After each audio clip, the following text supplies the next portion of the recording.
कोकण म्हटले की कोकणातील आठवतात ते म्हणजे आंबे, काजू आणि फणसाच्या बागा.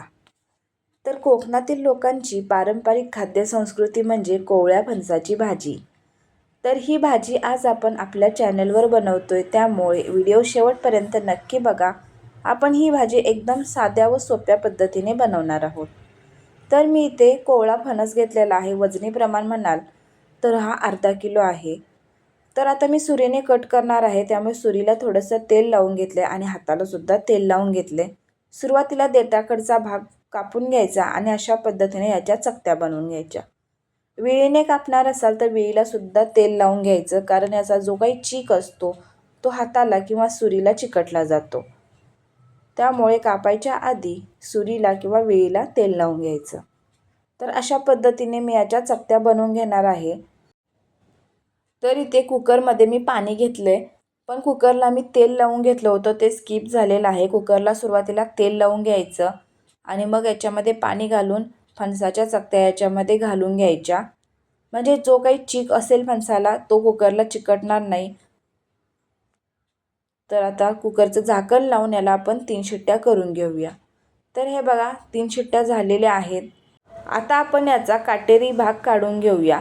तुम्ही शिजत घालण्याच्या आधीसुद्धा काटेरी भाग काढू शकताय आणि नंतरसुद्धा काढू शकताय.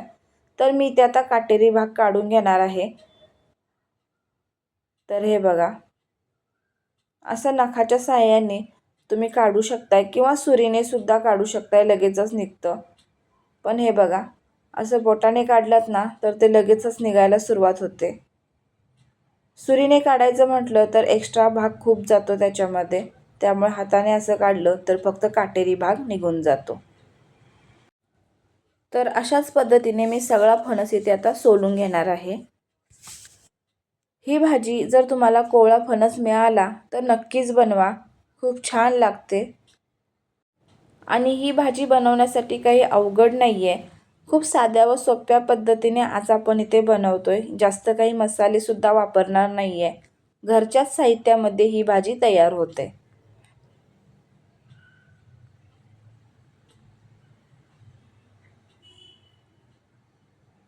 तर हे बघा, सगळा फणस मी आता सोलून घेतला आहे.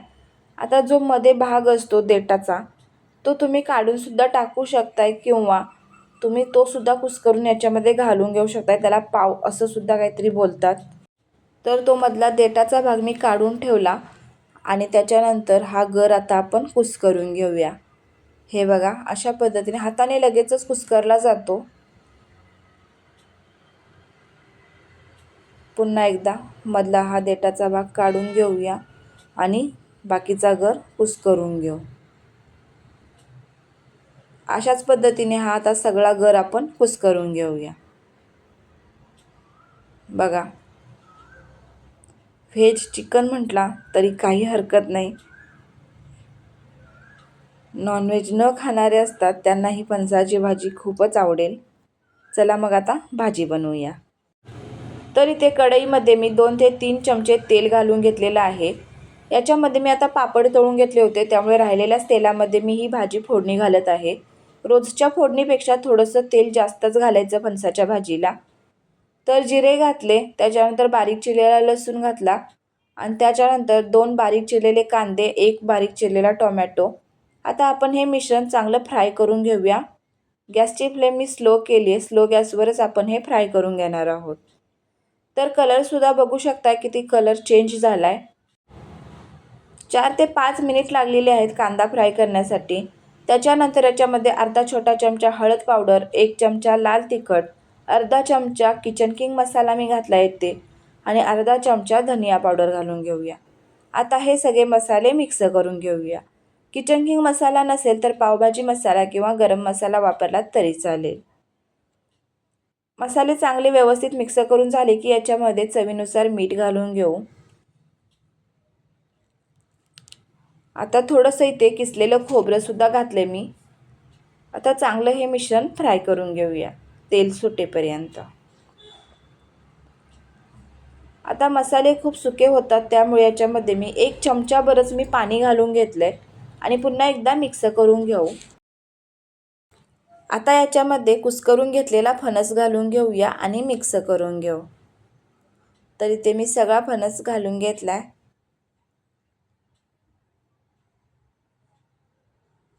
आता फणसाची भाजी आहे म्हटल्यावर कोथिंबीर तर झालीच पाहिजे. कोथिंबीर घातल्यामुळे दिसायला सुद्धा भाजी खूप छान दिसते.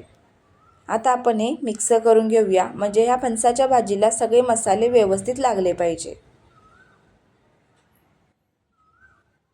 बघा, अजून 1-2 मिनिट चांगलं परतवून घेऊया.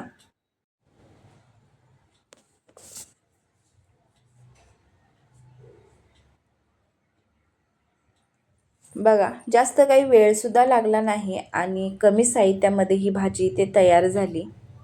आता याच्यामध्ये झाकण ठेवूया आणि 2 मिनिट चांगली वाफ काढून घेऊ. स्लो गॅस आहे.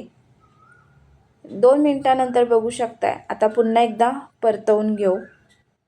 मस्त दणदणीत वाफ निघाली.